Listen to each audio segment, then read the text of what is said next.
ჩემი განცხადება წინა გადაცემაში გაკეთებული, სადაც აბსოლუტურად გულწრფელად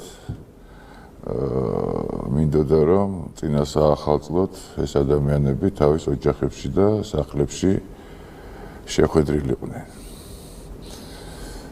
თქვენ წარმოიდგინეთ ამას იმხელა კუდები მოამბეს, ხო, და ისე მაგინებდნენ და ისე შეურაცხყოფას მაყენებდნენ, ხო, რა ვთქვი, ხო, რომ პრინციპში არაფერი მართლა მინდოდა რომ რასაც ისინი მთელი წელიწადია ქუჩაში დადიან და ყვირიან და იძახიან რომ თავისუფლება ეგრეთ წოდებულ სინდისის პატიმრებს და რაღაცა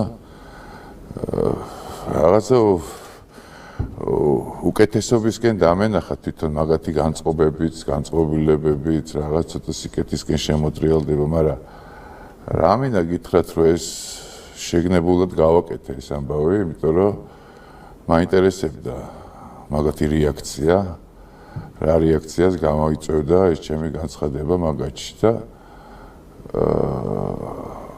პრინციპში ამას მოველოდებოდი კიდევაც რა.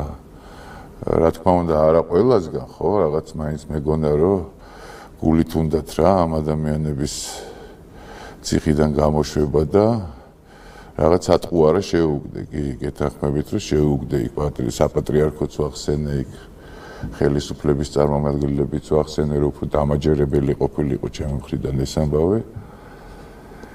მაგრამ განზრახვა რაც მქონდა აბსოლუტურად გულწრფელი იყო ჩემი მხრიდან და მეორე დღეს ეს თავარი თემა გახდა ყველა მედია საშუალების, მათი მედია საშუალების. ესე იგი დღის წესრიგი ჩემით იწყებოდა ნიუსი ამ განცხადებით და აი კუდების მობმა რომ ესე ვთქვათ ხელისუფლების პოზიცია გააჟღერა უცნობმა რომ ესე ვთქვათ ეს უნდა ხელისუფლებას და ეხა უცნობს გააჟღერებიდეს და ну მოკლედ იგივე საგიჟეთი რა რაც იყო, მაგრამ მე ყველაზე უფრო იმას ვფიქრობ რომ რა ესეთი რა სიძულვილი გამოვიწვია იმ ადამიანებში, ხო, რაშიც მაგალითად ქალბატონი ლიკა გუნცაძე, ანდრო ჭიჭინაძის დედამ მომიწყნა პოსტი, ხო, და მე მინდა წაგიკითხოთ ერთი ლიკა გუნცაძის პოსტი და მე გავაგრძელოთ ეს გადაცემა.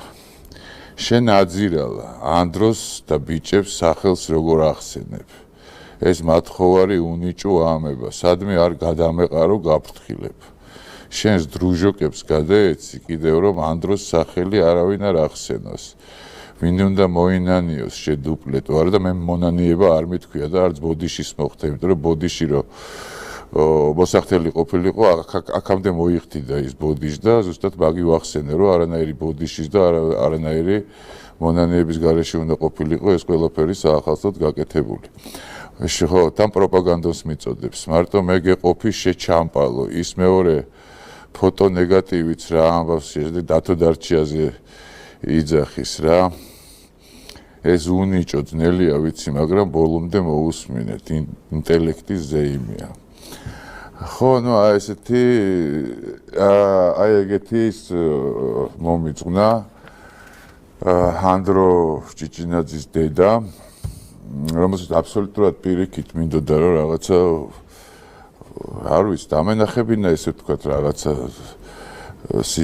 სიკეთესაც არ დავარქმევ, ხო, რაღაც ადამიანურობა რომ რა ვიცი ამდენი ხანია დადიან ითხოვენ ეგრეთ წოდებული სინდისის პატიმრების განთავისუფლებას, მაგრამ რა მივიღო ხედავთ კარგად თქვენ რა ეს როგორ გითხრათ ხა ქალბატონს ლიკას მინდა მიმართო რომ თუ ესე გინდა ჩემთან შეხვედრა კი ბატონო მოვალ და რა ვიცი რაღაც მრეკეთ თავში რამე და მე მაგინეთ და თუ ეს ესე ვთქვათ გულზე მოგეფინებათ თქვენ ჩემი შეურაცხყოფა, ცემა და უბედურება არა მაქვს პრობლემა, მაგასაც გავაკეთებ. ნუ ინერვიულებ თქვენ ოღონდ და ეს ძალიან ნუ გაბოროტდებით რა.